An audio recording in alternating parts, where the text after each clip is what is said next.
These are 60 minutes of river monsters that shouldn't exist. We begin our journey in the most legendary, least tamed jungle on Earth, the Amazon basin. This vast green ocean of water and trees is the undisputed kingdom of the serpent, and specifically, the green anaconda.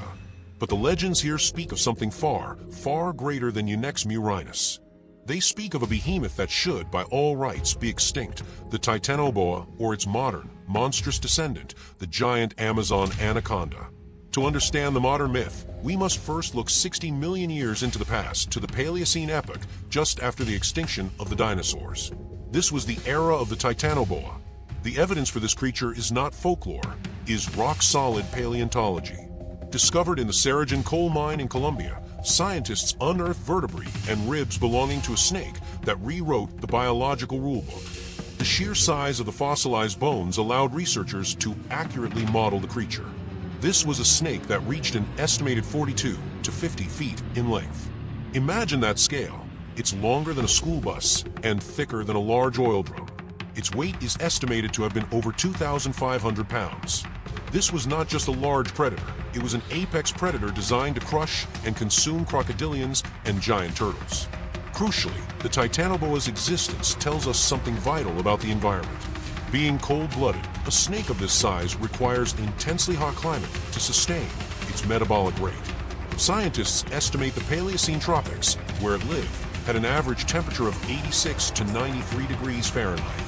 The very idea of a modern-day giant anaconda is rooted in the fear that this temperature window might still exist in some forgotten corner of the Amazon, allowing the serpent's bloodline to continue evolving into impossible dimensions. The largest scientifically confirmed snake living today is the green anaconda, Unex murinus. The longest confirmed specimen was about 23 feet and weighed around 550 pounds. They are phenomenal, terrifying predators. However, almost every indigenous tribe and local settler deep within the Amazon, from Brazil to Venezuela, shares a consistent, detailed mythology of an anaconda mother, or Yakamama, that dwarfs even the Titanoboa. These creatures are not 25 feet. They are reported to be 40, 50, and even 80 feet long. With bodies so thick they cannot fully coil, leaving boat-sized wakes in the water. The legendary habitat for this super snake is the most inaccessible part of the Amazon, the flooded forests Várzea, and the black water rivers that wind through untouched, isolated preserves, particularly near the borderlands of Brazil, Colombia, and Peru. A hypothetical 50-foot green anaconda, scaled up from the current confirmed records, would weigh well over 1,500 pounds if its girth scaled proportionally. Its diameter would be immense, making it a predator capable of swallowing prey previously considered untouchable. This is where the legends intersect with physics. A large anaconda, once it has secured its prey, constricts, not to crush the bones, but to stop the heart and breathing. The snake's jaws, famously, can unhinge, allowing it to swallow prey far wider than its own head. Could it consume a small fiberglass fishing boat or a dugout canoe? No. But could a snake of 40-plus feet, weighing a ton or more, attack, constrict, and capsize a small, manned vessel, dragging its human occupants and cargo underwater to drown them for later consumption? Absolutely. The rumors of small fishing boats disappearing or being crushed by unseen forces in the black water fuel the terror of an aquatic ambush predator that views a small vessel as nothing more than a giant water buffalo. The modern quest for the mega anaconda is littered with failed expeditions and ambiguous evidence. Colonel Percy Fawcett, the famous British explorer who disappeared searching for the lost city of Z, reported seeing a giant anaconda in 1907. He described a snake at least 62 feet long, though he conceded his estimate could be generous. Fawcett's accounts, though dismissed as exaggeration by some, gave weight to the local folklore. The 1944 report, perhaps the most famous and seemingly credible sighting, came from a pilot of the Brazilian Air Force who reportedly photographed a colossal snake from the air near the Araguaia River. The pilot claimed the snake was well over 75 feet. However, due to the difficulty of scale estimation from the air and the subsequent loss of the high-resolution images, this remains one of the greatest what-ifs in cryptozoology. Scientific expeditions, professional herpetologists like Dr. Jesus Rivas, who has studied anacondas for decades, are skeptical of the extreme size claims. Rivas states that while an anaconda may reach 30 or even 35 feet, the energy required to sustain a 50-foot, 2-ton snake is immense. An organism that large would need to consume constantly, making it impossible for it to remain hidden for long. We now come to the most unsettling piece of digital evidence, a clip circulating widely on the deepest corners of the internet. This footage, often attributed to a documentary crew or a drone pilot, shows what appears to be a section of a colossal, patterned body moving through a shallow tributary. The sheer width of the snake, the way it displaces the water, suggests a creature of impossible girth, far surpassing the confirmed world record. The debate is fierce. Is this a hyper-realistic fabrication born from the rapidly improving capabilities of artificial intelligence rendering engines? Or does this blurry, terrifying footage capture a brief, accidental glimpse of a biological aberration, a throwback to the Titanoboa era that has somehow survived in the Amazonian refuge? The very existence of this clip, whether real or synthesized, highlights the ultimate fear, that the environment that birthed a 50-foot reptile 60 million years ago still possesses the resources and the isolation to harbor its modern counterpart. For every scientist who says it cannot exist, there are 1,000 local stories, a handful of ambiguous photos, and now this chilling digital specter, reminding us that the Amazon's apex predator might still be waiting for us to get just a little too close to the water's edge. The Titanoboa may be extinct, but the fear of its colossal descendant is very much alive. Prepare for the 7 river monsters that should not exist. Go ahead. 7. The electric eel, the voltage predator. In the pitch-black waters of the Amazon, something moves without a sound. It's not massive like a crocodile, nor fast like a piranha. It doesn't need to be. It kills with pure electricity. The electric eel, a creature so bizarre it baffled scientists for centuries. Technically not even an eel, but a knife fish capable of producing shocks exceeding 800 volts, enough to stop a heart, enough to kill a horse. In these waters, even electricity hunts. Locals whisper of dark nights when fishermen vanish, their boats found adrift, their skin marked with strange, charred burns. In one case, a diver exploring a flooded cave system in Para was found with his equipment intact, but every muscle frozen in contraction, as if struck by lightning from below. What scientists later found in the footage was worse. The camera flickered before shorting out, but for a brief instant, just long enough to burn into the mind, a silhouette, twisting through the current, emitted flashes of light like veins of living thunder. Researchers theorize that these super eels could form temporary hunting groups, amplifying each other's electrical fields in perfect synchrony, turning an entire lagoon into a biological death trap. For the Amazon, that's evolution. For us, that's horror. And yet, the voltage predator is just the beginning. 6. The giant anaconda, the river coil. If the eel kills through power, the anaconda kills through patience. Imagine the Orinoco Basin at dusk. Mist clings to the water, the jungle hums with the drone of insects, and beneath it, an ancient pulse waits. The green anaconda, the largest snake on Earth. The biggest confirmed specimen, measured over 8 meters, but in the villages along Venezuela's floodplains, they speak of serpents twice that size. They call it La Madre de Agua, the mother of water. A serpent so massive that its movements reshape the riverbanks. Hunters claim to have seen cattle disappear whole, pulled beneath the surface without a sound. In 1998, a herpetologist named Dr. Rivas documented giant shed skins stretching over 15 meters. Weeks later, his camp was found abandoned. His field notes ended with a single line: "It's watching from the reeds." Scientists say such creatures can exist, not in the oxygen-starved waters of modern South America. But the locals say otherwise. They say the jungle still breathes because something this big is still alive. 5. The giant catfish, the river god. Moved from the tropics to Europe's ancient waterways, and the terror doesn't fade, it grows older. The Wells catfish, a creature so massive that its legend bleeds into myth. Some call it the river god, others the sleeper. It can reach lengths of 5 meters and weigh more than half a ton, yet it hides beneath the mud, motionless, waiting for vibrations. Divers along the Danube report seeing shapes that move like underwater shadows, too large to identify, too silent to chase. In Eastern Europe, entire dogs vanish near the banks. Hunters whisper that even deer crossing at night are dragged down without a splash. One chilling account from 2007 describes a rescue team searching for missing divers. Their sonar captured a moving mass larger than a car, resting on the riverbed. When they returned hours later, it was gone. The footage ends with a glimpse of a tail, wide, flat, and ancient-looking, sliding into the darkness. The deeper the water, the older the god. If you've made it this far, the real monsters are still ahead. Hit like and subscribe now, and let's keep going. 4. The amphibious horror, the ancient river Leviathan. There are creatures that science can explain. And then there are the ones it can't, the ones that refuse to fit into evolution's blueprint. In 2012, a photo surfaced online, supposedly taken during a secret expedition along an unexplored tributary of the Congo. It showed two scientists standing beside something massive, half buried in mud. A shape unlike anything ever recorded. A colossal beast, its skin rough as stone, its body supported by 6 massive limbs shaped like fins, 3 on each side. Its head resembled that of a crocodile, yet its jaws were broader, heavier, its teeth jagged and asymmetrical, made for crushing bone rather than tearing flesh. And those eyes, those cold, unblinking eyes that seemed almost fossilized in expression. Experts dismissed it as a hoax until satellite imagery revealed enormous drag marks stretching from jungle to riverbank, miles long. Shortly after, the two scientists vanished. Their files were erased, their names never cited again.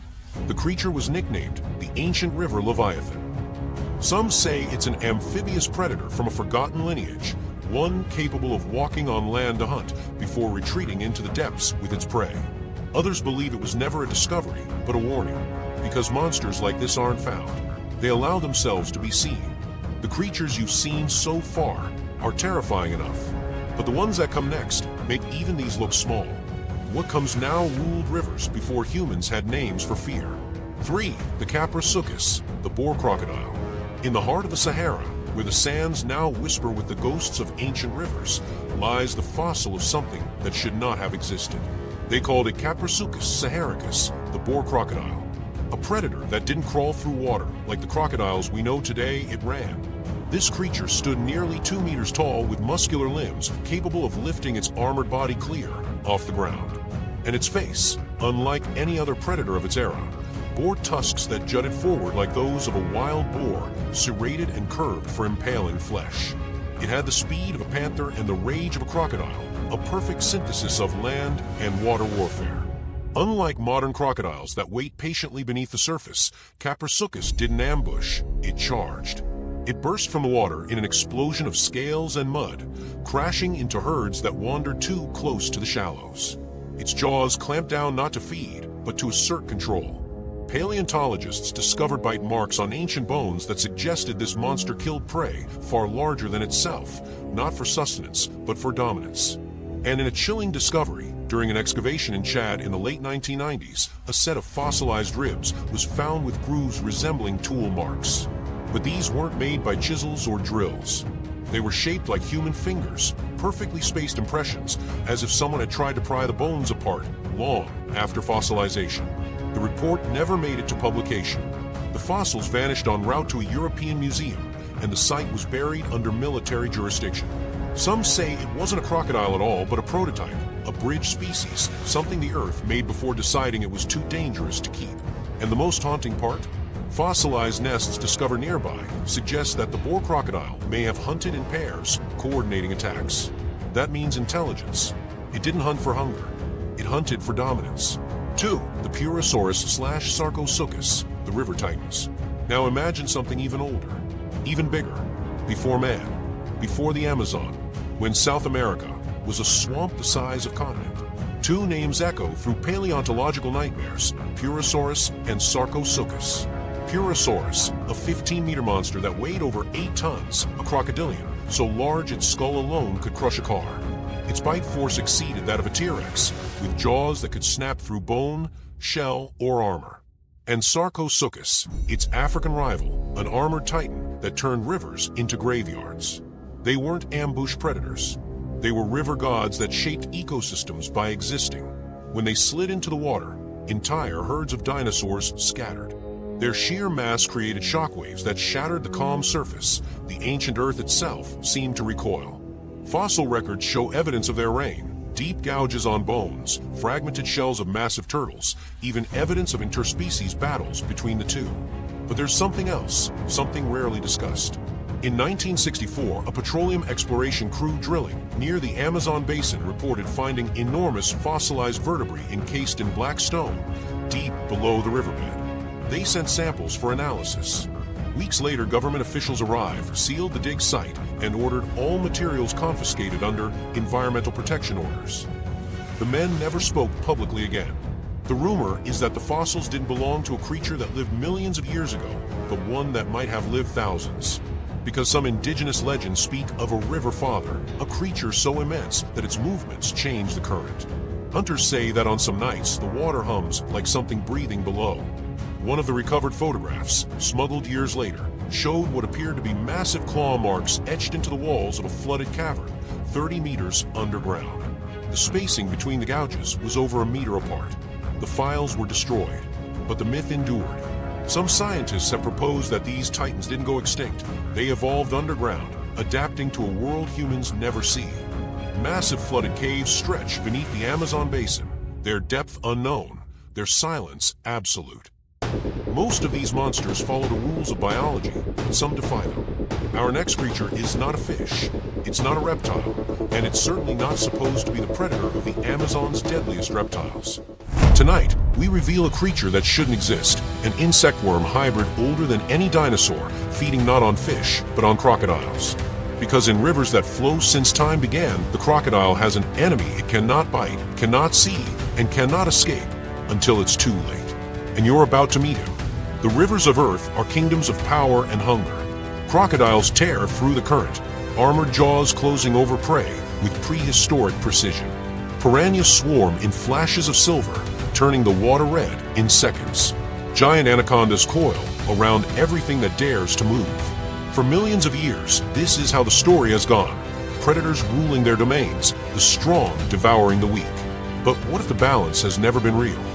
What if something older, smaller, and infinitely more patient has always been watching beneath the surface, waiting for the kings to drift too close? Locals call it the giant river bug. They say it doesn't swim or strike like other predators. It rises from the mud, silent as decay itself.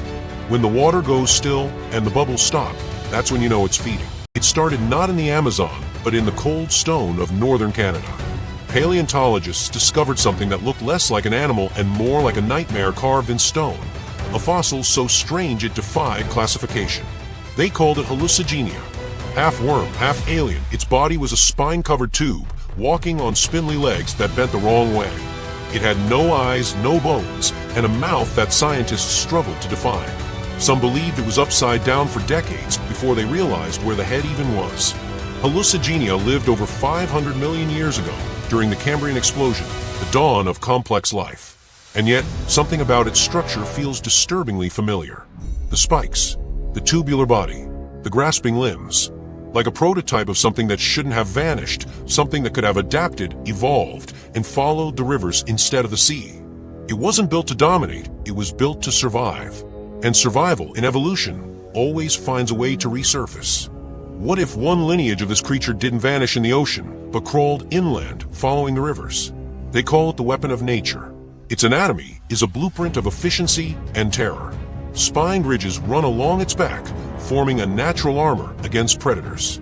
Its mouth, if you can call it that, is a circular pit lined with retractable hooks and soft, muscular tentacles that sense vibration and heat.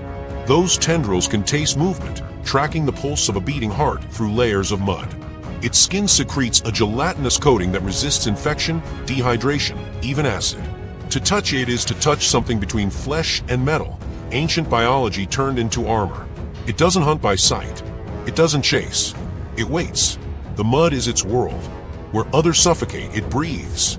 The mixture of water, soil, and decay that most creatures avoid, this is where the giant river bug thrives. Scientists say mud is just dirt and water. But in nature, mud is the perfect camouflage and the perfect trap. Every ripple becomes a warning, every vibration a signal. And when the current settles again, when silence returns, you never know it was there, until the ground itself starts to move. Reports of this thing go back centuries. Explorers of the 19th century spoke of river worms the size of logs that slithered beneath canoes. A missionary in 1872 described finding a crocodile carcass with what looked like suction wounds across its belly, perfect circles, as if something had latched on and drained it dry.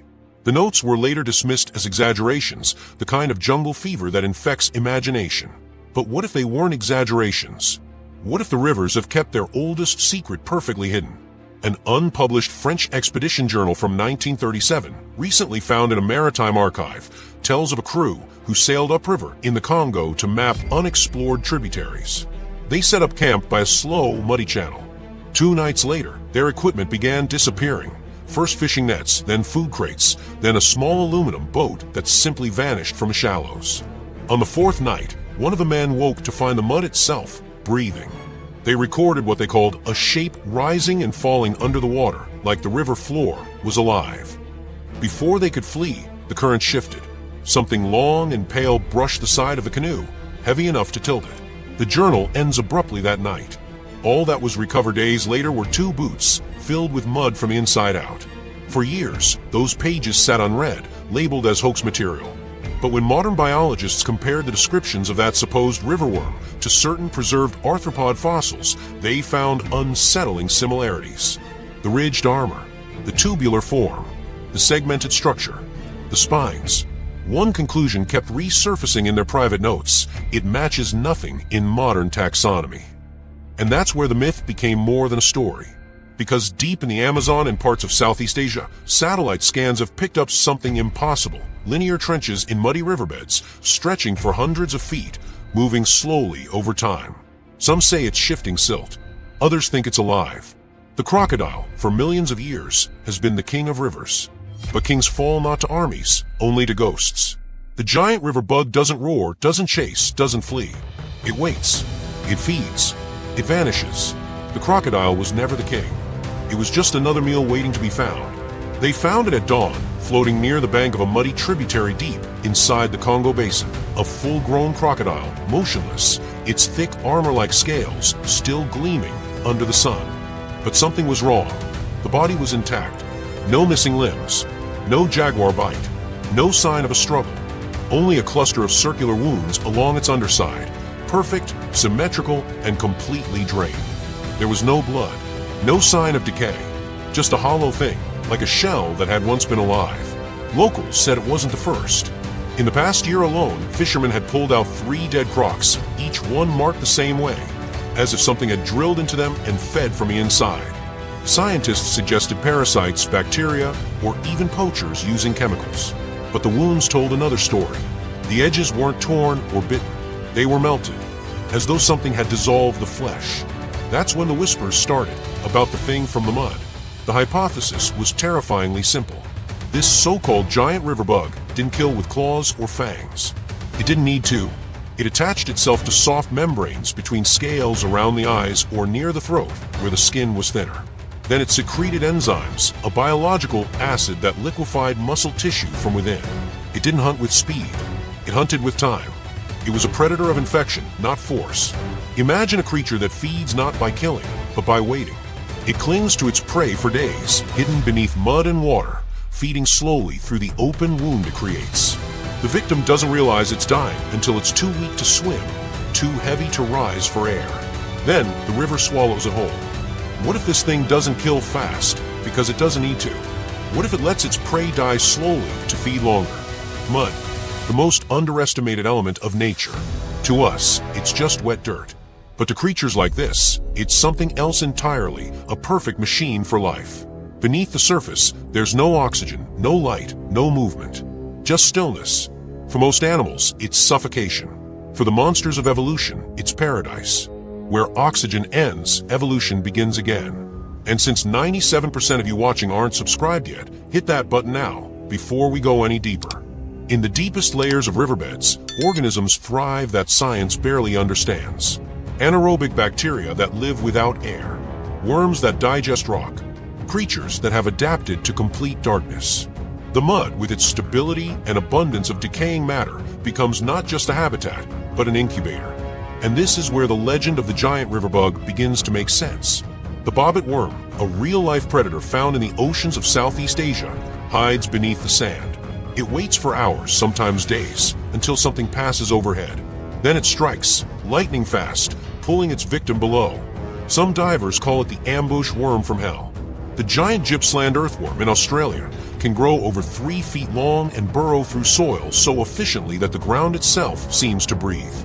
And in the black mud of abyssal plains, newly discovered polychaete worms have been filmed devouring carcasses using chemical secretions instead of teeth.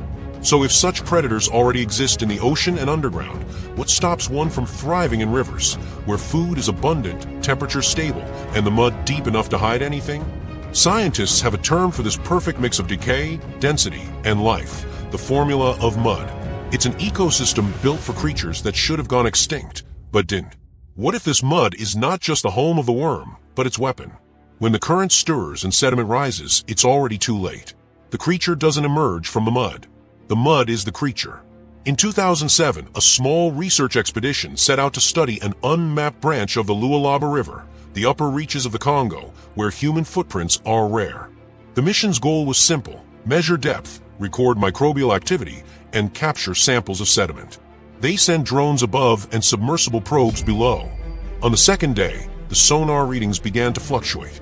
Something was moving under the surface, not a fish, not a current, something dense, slow, and heavy. The researchers marked it as a geological anomaly. By the fourth day, communications went silent. When a rescue team arrived a week later, the camp was empty. Tents still zipped, equipment untouched, boats anchored. Only the mud was disturbed, thick, churned, and reeking of sulfur. Among the debris, they found a shattered underwater camera. Most of its footage was unusable, but for 3 frames, enough to change everything. The first showed murky water and scattered bubbles. The second revealed something long and segmented shifting beneath the silt. And the third, just before the lens cracked, captured the impossible, the mud itself rippling outward, as though something massive had inhaled. The report was brief. Only one line stood out in bold. It moved like mud coming alive. The footage was buried, but something else came up with it, tracks 10 feet long, embedded in the riverbank. No one could explain them. Not crocodiles, not hippos, not machines. The marks were too symmetrical, too smooth, too deliberate. Somewhere deep in those waters, something was still moving. Biologically, the idea of a worm or insect preying on reptiles isn't as impossible as it sounds.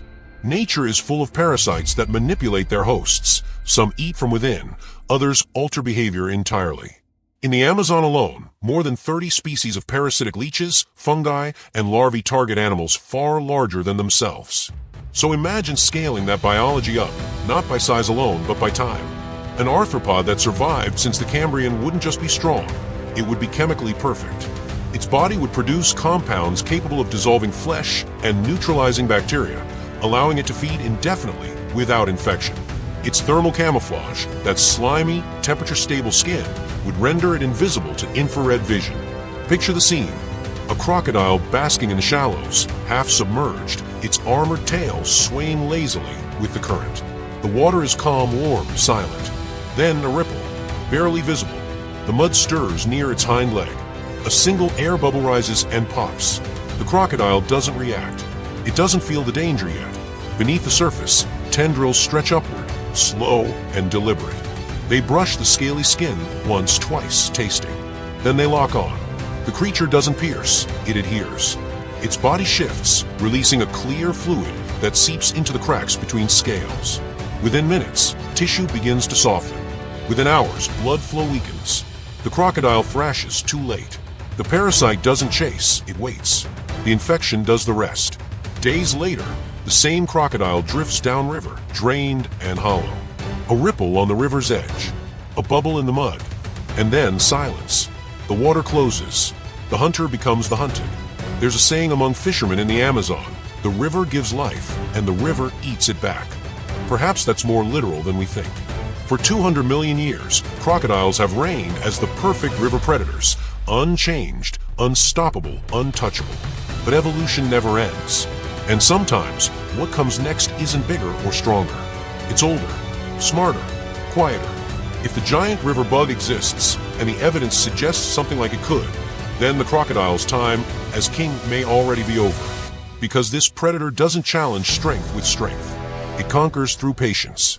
Maybe that's why no one's ever caught one. Maybe that's why there are no fossils. When something dies in mud, it doesn't leave bones. It leaves only more mud. So perhaps the secret isn't hidden in mythology or ancient tales.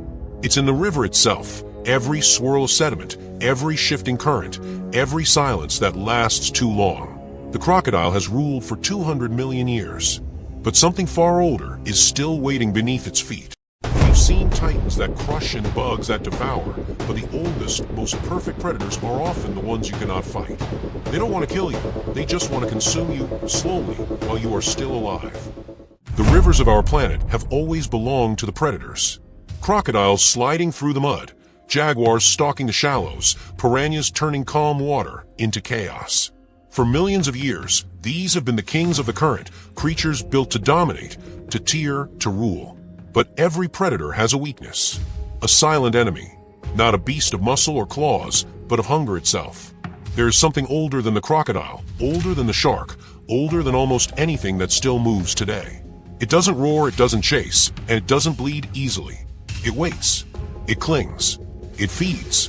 Long before the first dinosaur ever took a step, this thing already swam in the rivers of a newborn Earth. It has no bones, no armor, no eyes of emotion, just a circular mouth filled with rows of hooked teeth built to twist, latch, and drain. It doesn't kill for territory. It kills to survive. Scientists call it one of nature's simplest organisms, but in reality, it's one of its most perfect. A design that time itself couldn't improve. The lamprey, a creature that has survived for 360 million years. Before the dinosaurs, before the continents took shape, before fear even had a name. And while the world has changed, while continents have split and predators have risen and fallen, this parasite has remained. Watching, waiting, feeding. And since 99% of you watching aren't subscribed yet, hit that button now, before we go any deeper. It's almost impossible to imagine a creature older than fear itself, but the lamprey comes close. Its lineage stretches back more than 360 million years, long before sharks prowled the oceans, before trees rooted in soil, even before the continents themselves drifted apart. It was there when the Earth's air was thick with methane, and when rivers were nothing but dark trenches of primordial soup. In that chaos, the lamprey appeared. It never needed armor or scales. It never needed claws or fangs. What it created instead was something far more effective: simplicity. No jaws, no bones, just cartilage, muscle, and instinct. Its design was so efficient that evolution never had to fix or replace it. Evolution perfected it once and never needed to again. Through 5 mass extinctions, when entire ecosystems collapsed and the mightiest predators vanished, this thing kept moving. Silently, patiently, it watched new monsters rise: ammonites, sharks, crocodiles, dinosaurs, and it watched them all disappear. The lamprey didn't change because it didn't need to. It was already complete. Now let's talk about the part that makes it unforgettable: its mouth. Picture a living drill, a circle lined with dozens of hooked teeth made not of bone, but of keratin, the same material as our nails, but sharpened to surgical precision. In the center, a tongue shaped like a screw, constantly rotating. When it finds a victim, it latches on. The circular mouth seals like a vacuum. The tongue bores in, digging through scales, flesh, and nerves until it reaches blood. Then it feeds. Imagine feeling something attached to your skin, underwater. Not a bite, but a pull. A suction that doesn't let go. You try to shake it off, but it's too late. The lamprey doesn't hunt with speed or force. It hunts with time. It drains. Slowly. In scientific terms, it's called hematophagy, feeding on blood and bodily fluids. But those words don't capture the horror of what it really does. It doesn't just feed. It erases life one drop at a time. Across the Great Lakes of North America, entire ecosystems have been reshaped by these parasites. When lampreys invaded the freshwater systems, they decimated populations of trout, sturgeon, and salmon. In the 1950s, fishermen began finding fish with perfect circular scars, wounds that looked like something had drilled into them, and then disappeared. Some fish survived, most didn't. Those that did were left mutilated, their flesh carved like symbols of something ancient. Even sharks, the apex hunters of the ocean, have been found with lampreys clinging to their sides, enduring crushing pressures, surviving in depths where almost nothing else can. Scientists have filmed lampreys still alive after being detached from sharks, still twisting, still searching for their next host. There's something unnerving about a creature so primitive yet so unstoppable. Its horror doesn't come from what it looks like. It comes from how it behaves. No predator needs to roar when it can wait. No killer needs claws when it has patience. That's the beauty and terror of the lamprey. It doesn't chase, it doesn't fight, it doesn't run. It simply exists. Think about that. While other predators rely on strength or speed, the lamprey relies on inevitability. Once it locks onto you, there's no escape. It turns its victim into a meal that's still alive, breathing, twitching until it's dry. In a world filled with monsters of power and size, crocodiles, alligators, sharks, giant snakes, this parasite proves that true terror isn't about scale. It's about precision. A shark's bite may kill you in seconds. The lamprey kills you by inches. Its form is almost elegant in its cruelty. A sleek, flexible body that glides through rivers like liquid muscle. No eyes to express emotion. No sound to warn its prey. Just a mouth that never stops turning. The lamprey doesn't rule by dominance. It rules by inevitability. When the rest of the animal kingdom rose and fell, it stayed. It watched every evolutionary king collapse. The dinosaurs fell, the megalodons vanished, and yet the lamprey remained. It outlived extinction, outlasted giants, and outsmarted evolution itself. Its simplicity became its weapon. While nature kept experimenting with complex designs, horns, claws, wings, the lamprey stayed minimal. Efficient, eternal. Some scientists describe it as a relic from the Devonian period, a living fossil. But that phrase feels too gentle. Fossils are dead. The lamprey isn't. It's alive, breathing, swimming, feeding, and has been doing it for hundreds of millions of years. Think of it this way. Everything you fear about the deep, the shadows, the unseen movement, the silence, the lamprey embodies all of it. It is the quiet horror that evolution forgot to kill. And yet, despite how terrifying it sounds, it isn't just a parasite. It's an idea, a biological concept that has survived every reset Earth has thrown at it. When the planet burned, it adapted. When the ice came, it endured. When predators evolved, it simply moved to their skin. That's the genius and the nightmare of its biology. The lamprey doesn't just feed on life, it feeds on the arrogance of life. Every apex predator believes it's untouchable until it feels the circle close around its flesh. So the next time you imagine danger lurking underwater, remember, it's not always what you see coming. Sometimes it's what's already attached. If you've made it this far, you're ready for what's next. Hit like, subscribe, and let's go deeper into the abyss, because what we're about to uncover proves the lamprey might not be alone down there. Before there were crocodiles, there were shadows that fed on them.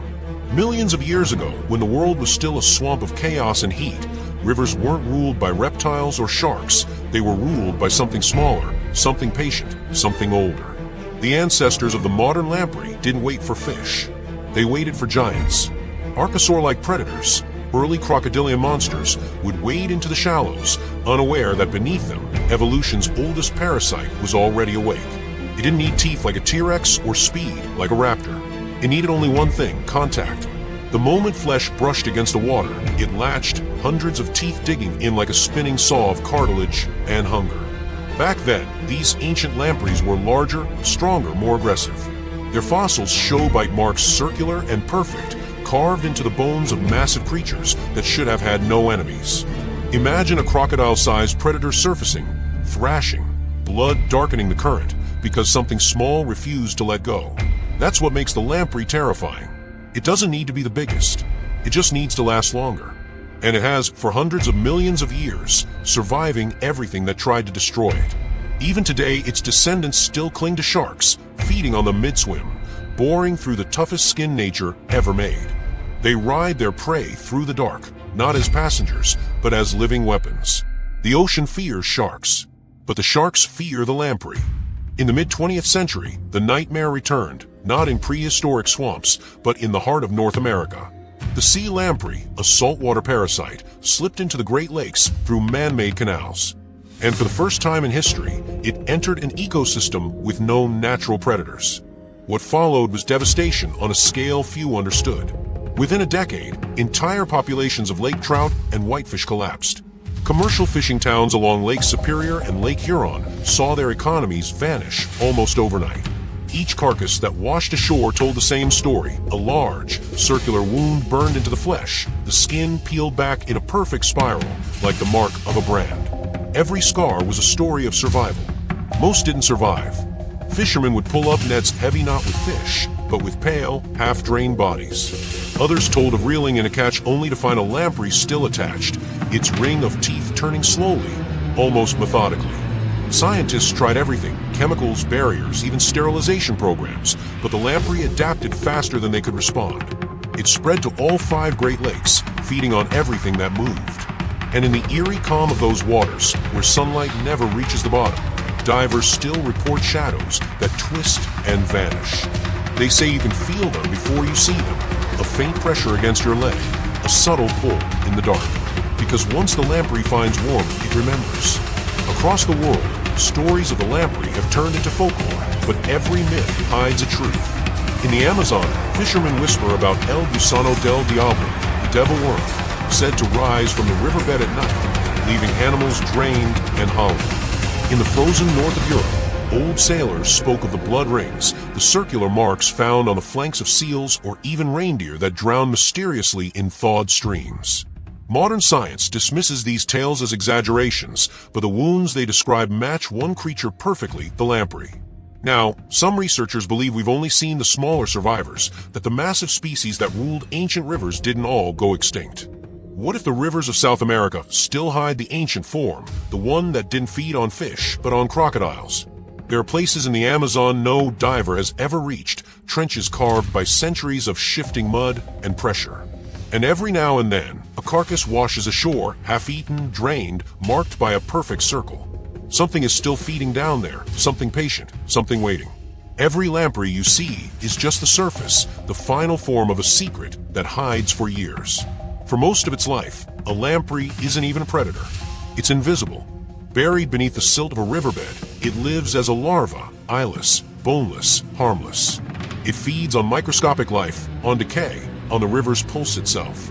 For up to 7 years, it stays there, unseen, becoming part of the mud. Then one day, something changes. The body transforms. The mouth reshapes. The hunger awakens. And the parasite rises. It's as if the river itself decided to grow teeth. That's the true horror of the lamprey. It spends years watching, feeding slowly, waiting for the right moment to become something else. Every one you see, every lamprey clinging to a fish or shark, is just the ghost of a creature that spent most of its existence below your feet, learning the art of hunger.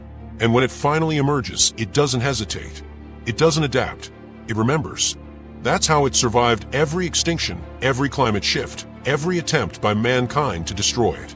Because it doesn't fight change, it is change. It disappears, then returns. It starves, then feeds. It dies, then multiplies again. And when it does, the rivers bleed once more. The lamprey isn't the biggest, the fastest, or the loudest predator, but it doesn't need to be. It doesn't chase its prey. It doesn't roar. It doesn't even look like a threat. It just clings. It drains. It waits. Older than dinosaurs. Simpler than any machine. More efficient than any hunter nature ever built.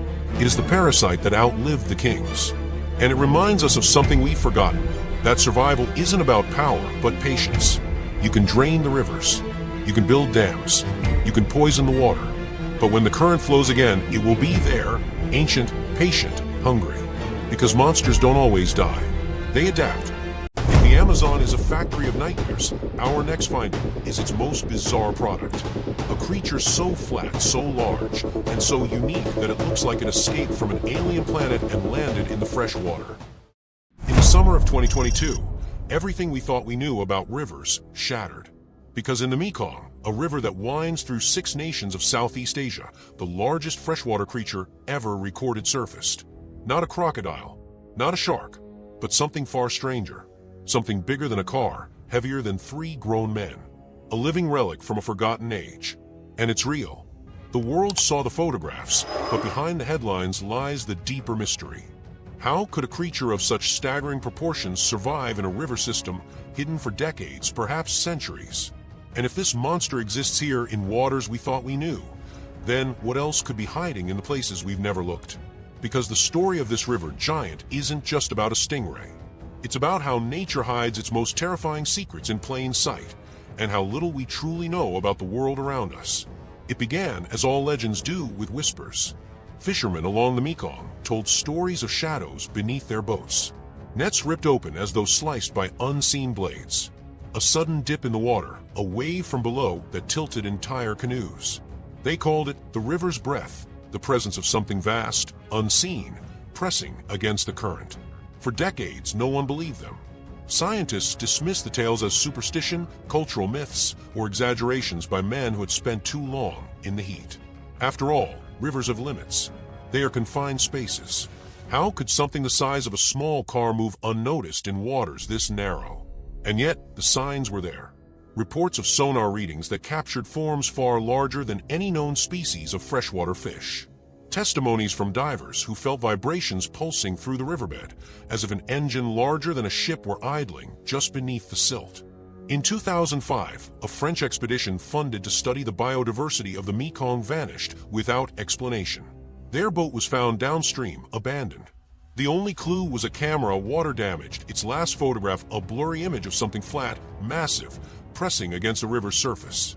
The story was buried, never officially released, whispered only among researchers who claimed to have seen the file before it disappeared. The river, it seemed, was hiding something. Years later, conservation teams returned. Their mission was to record and tag endangered species to show the world the richness of the Mekong. But what they found was beyond conservation.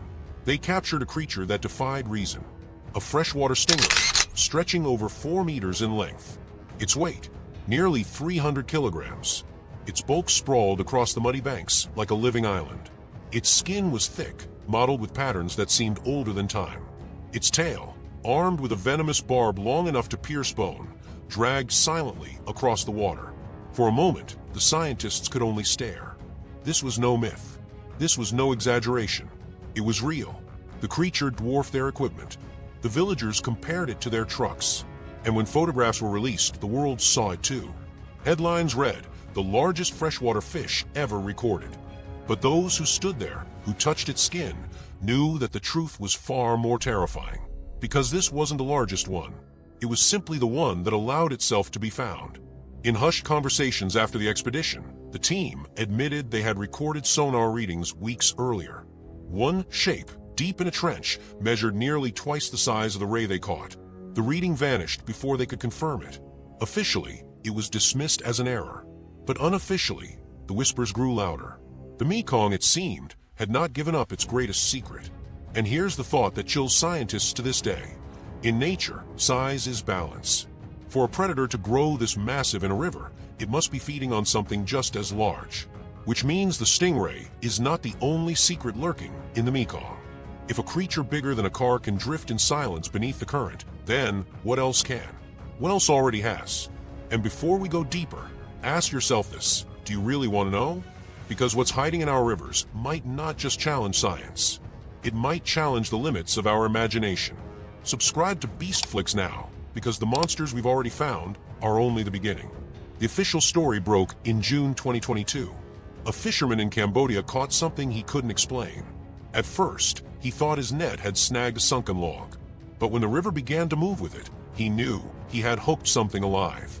The call went out, and soon scientists were there to see for themselves. What they pulled from the water became the largest freshwater fish ever verified by science. The stingray sprawled across the shallows, its body shimmering in the dim light. Its eyes were small, almost unnoticeable, but the weight of its presence was overwhelming. Its width was greater than the span of 2 men lying end to end. Its length stretched farther than the boat that hauled it. Bigger than a car, heavier than a grand piano. But what unsettled the researchers wasn't just its size. It was its silence. Most animals caught in nets thrash, panic, resist. This giant didn't. It allowed itself to be brought to shore as though indifferent, as though it had done this before. One researcher later described the moment in a hushed tone. It felt like it was letting us see it, just for a moment, like a warning. The stingray was tagged, measured, and released back into the river. The headlines celebrated it as a conservation victory, but among the team, unease lingered. They admitted to one another that what they had seen didn't fit. The Mekong is rich, yes, but rivers have limits. How could something so massive sustain itself in such waters? What was it eating? And if this was only one specimen, what did that mean about the rest of its kind? Because rivers are not oceans. They don't hide endless food chains or vast migrations. A creature this size should be impossible. Unless, of course, there are food sources we've never identified.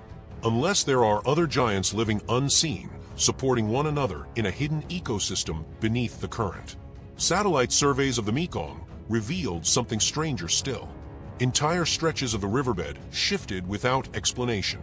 Sediment displaced as if by something enormous moving through the mud. These weren't tides. They weren't seasonal floods. They were movements that defied geological explanation. Local monks, when asked, spoke of the mother of the river, a being so large it stretched across the bends of the Mekong like a living mountain. To them, the stingray was only her child, a fraction of something far larger. Myth, perhaps. But then again, science once dismissed the giant stingray itself until it surfaced. And this is the fear that lingers. That the largest stingray ever recorded was not an outlier. That it was not even an adult. That it was simply the one that let itself be seen. Imagine what else could be waiting beneath. A stingray the size of a bus. A shadow that could overturn barges. An apex predator we have yet to name. Because nature is not limited by what we find comfortable. It creates monsters in silence. It hides them where we least expect them. And sometimes, only sometimes, it lets us catch a glimpse. The largest creature ever pulled from a river is real. The Amazon is a place of shadows, but sometimes a living myth swims out of the darkness. This creature is often called the monster of the Amazon that only exists in this river. This is a creature that seems to swim straight out of a fairy tale, but its existence is a cold, hard biological fact of the Amazon and Orinoco river systems. The boto is one of the very few species of true freshwater dolphins in the world. But it's not just its habitat that makes it unique, it's its impossible color. The pink hue. When born, the boto is typically gray. However, as it ages, its skin gradually turns pink. This isn't due to pigment, but a lack of pigment, allowing the underlying blood vessels to show through. The pink coloration is often amplified by factors like diet, sun exposure, and critically, activity level. A dolphin that has just exerted itself vigorously will appear more intensely pink, sometimes nearly red, as blood rushes to its skin for thermoregulation. The male bodice are typically the most vibrant pink, using the color as a display of health and vitality to attract females.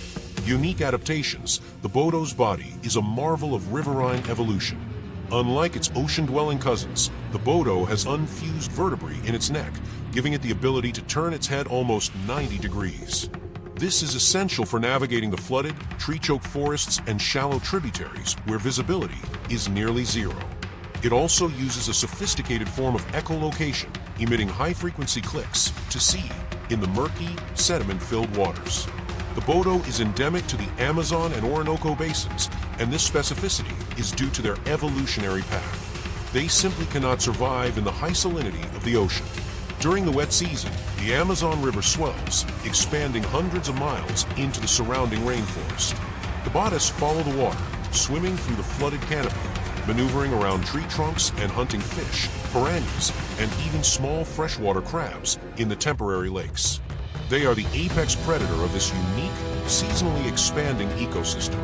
While not the size of a whale, the boto is a substantial river creature. Length. Males can reach up to 8.2 feet, 2.5 meters. Weight. They can weigh up to 450 pounds, 204 kilograms, with the males being significantly larger and pinker than the females. The boto is more than an animal. It is the center of one of the Amazon's most potent mythologies. The boto legend states that the dolphin is a shapeshifter. At night, it emerges from the river as a charming, handsome young man, often wearing a white straw hat to conceal the blowhole on his head. This boto man attends parties, seduces young women, and sometimes fathers children, only to slip away before dawn to return to the river. This rumor has a dark side. Historically, the myth of the boto has been used to explain unexpected pregnancies in remote communities, making it an unsettling cultural force that blends the fantastical with the harsh realities of isolated life. Sightings of the boto are common in many areas of the Amazon, but they are incredibly shy. They often appear near the surface, only to quickly vanish back into the brown water. Their presence is a sign of a healthy river system. The most memorable sightings are often of the dolphin breaching the surface, its bright pink body flashing against the dark water, a moment where the unbelievable beauty of the river monster is briefly revealed. From the river's most beautiful myth, we move to its most disturbing camouflage. This next creature is a tortoise that mastered the art of biological horror, turning itself into the world's strangest, most effective ambush predator. This creature is the master of disguise, an animal that has perfected the art of looking like something inanimate. Meet the mata mata turtle, Kelis fimbriata. Its name, in Spanish, roughly translates to "it kills, a testament to the effectiveness of its predatory method.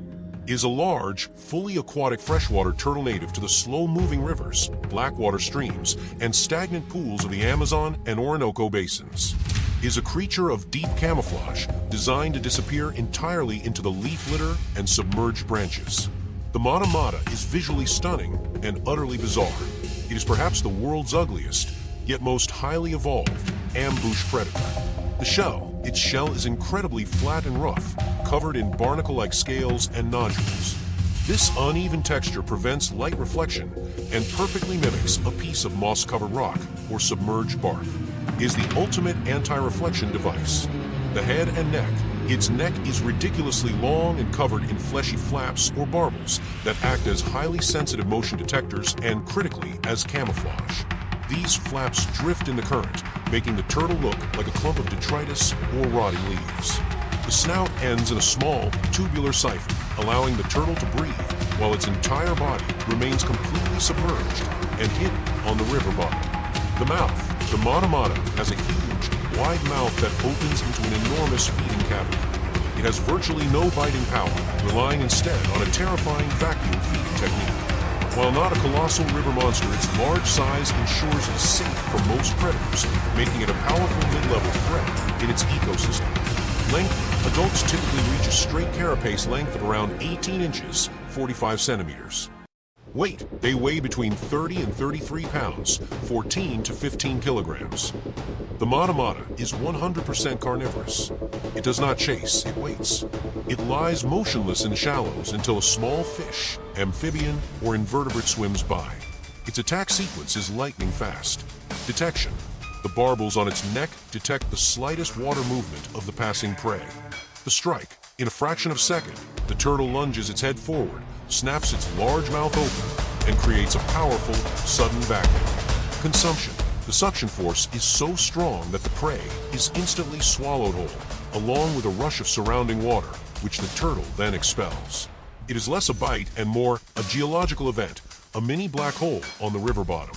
While scientific records cap the mata mata at around 18 inches, rumors persist among indigenous communities and occasional explorers of a giant mata mata, a creature reaching sizes of 2 feet, 60 centimeters, or even larger in carapace length.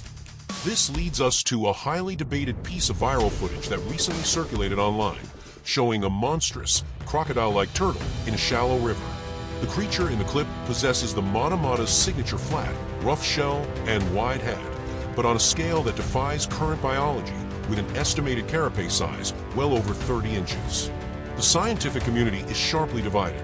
Is this an authentic glimpse of a deep Amazonian giant, perhaps a relic of a time when the mata mata's ancient relatives were considerably larger? Or is this another masterpiece of generative AI, designed to blur the line between science and spectacle? The truth is, we don't know. But the video forces us to confront the paleontological records, which suggest that millions of years ago, turtles of this family did reach such massive dimensions, opening the terrifying possibility that evolution, in the Amazon's isolated pockets, might be moving backward. These sightings are often explained by the deep-sea gigantism effect applied to isolated, highly stable Amazonian pools. In deep, untouched pockets of the jungle, where the food chain is abundant and there are few competing predators, animals can sometimes achieve sizes far exceeding the norm. The fear is not just the size, but the density of the camouflage. A 2-foot mata mata, perfectly camouflaged and weighing 50 pounds, is a living, lurking rock that could snap up a much larger meal, perhaps even a large water bird that dips its head too close to the surface. The mata mata is the river monster that frightens us not with its visibility, but with its invisibility. It is a creature of stillness and patience, a bizarre, living rock waiting for the moment to execute its vacuum-powered, ancient ambush. It is the perfect demonstration that in the Amazon, the ground itself can become a silent, explosive predator. The Mata Mata turtle is undoubtedly one of the strangest river creatures ever found. The thought that giant versions of these turtles may have existed in the past makes anyone tremble. We have seen the biggest. We have seen the strangest. We have seen the deadliest, but now, go to watch now these two compilations about sea monsters that should exist. We've seen it all: parasites, manta rays, giant crocodiles, colossal snakes, a prehistoric turtle that shouldn't exist, prehistoric worms, and more. So if you made it this far, tell me in the comments which of these strange creatures terrified you the most.